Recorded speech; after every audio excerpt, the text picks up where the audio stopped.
Hello everyone, welcome to another video on the Jamaican economy. Now, Jamaica 10% per annum growth will require the government moving faster in the things that has worked for Jamaica in the past few years, such as tourism and agriculture. Before I start with today's presentation, I just want to pray for the Jamaican government.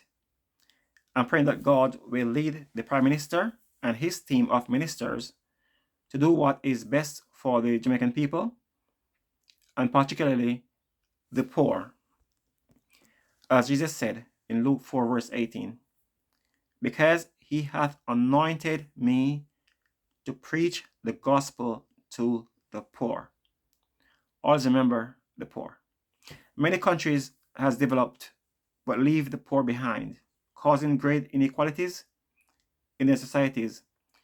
We are praying that Jamaica can be developed in a way that the poor are not left behind. I've heard government saying some of the same things that have been revealed to me at times. Hence, I ask myself the question, why is the government not doing the things that would enable the economy to start growing significantly? The government may be doubting itself the same way that I was doubting myself when things are being revealed to me, while the government ministers are not making the right investments to drive the economy forward. So today, we'll be discussing the topics above. And after today's presentation, I will at some point put some questions in the comments section below today's post. Feel free to like, share, and take part in the questions and answers interaction below. Also, please subscribe to my YouTube channel so that you will be notified whenever I upload any new video. I will also share my notes in the description section below. Please feel free to get engaged in the discussions as we try to make the Jamaican people aware of the opportunities that lies in their country. Let me just firstly say here that made a mistake about it. Over the years, dangerous things have been revealed to me about Jamaica as well, not just good things and prosperity. I share some of those things that has been revealed to me on Facebook, and we prayed for Jamaica, and as others confirm the same things as well, that they dream the same thing as well, or saw the vision as well. Hence, it may be that with all the people in Jamaica praying, and us in the diaspora praying as well, God wants to bless Jamaica. Hence, let us seize the opportunities that lies before us, move forward, and provide the opportunities for all our citizens to have the chance to get a job in their parish or within a half an hour taxi drive from their family home or community where they live. No more unnecessary uprooting of people from their communities and creating more instability in Jamaica. As I go along, I will share some of the things, that has been inspired or revealed to me and how they are in agreement with the stated government policies. However, the government policies need to be scaled up 3 times, 6 times, or even 10 times the rate of how the government is planning to implement those policies, so that we can start having the 10% growth in Jamaica instead of the historical 1 to 2% growth per annum. The government announcement that get me started writing to the government is an announcement that I saw in the online Gleaner in January 2023, that the Southern Coastal Highway will extend from Mandeville to Santa Cruz and maybe a bit past Santa Cruz, then to Montego Bay.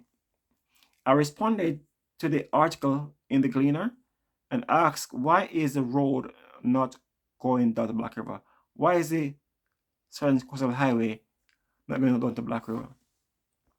I had intended to send the article along with my response to various government ministers, at least 4 ministers, namely the Prime Minister, the Minister of Finance, the Minister of Local Government, and the Minister of Industry, Investment and Commerce. Those 4 ministers I emailed to. However, I could not locate my article when I visited the Gleaner's site a couple days later. Fortunately, I was having some online conversations with some other diasporas and people living in Jamaica on the same subject.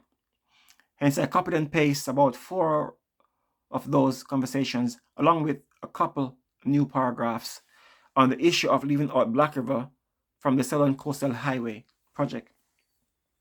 Then I sent the discussions to various government ministries by email in mid-February. After I sent the above emails in mid-February, then in mid to late March, the government announced that the Southern Coastal Highway would be extended to Hodges, which is on the outskirts of Black River. I knew it was a new announcement because of the way the MP for Black River was clapping in Parliament when the Minister of Finance made the announcement. The Minister of Finance said, I don't need to look behind me because I know who is clapping.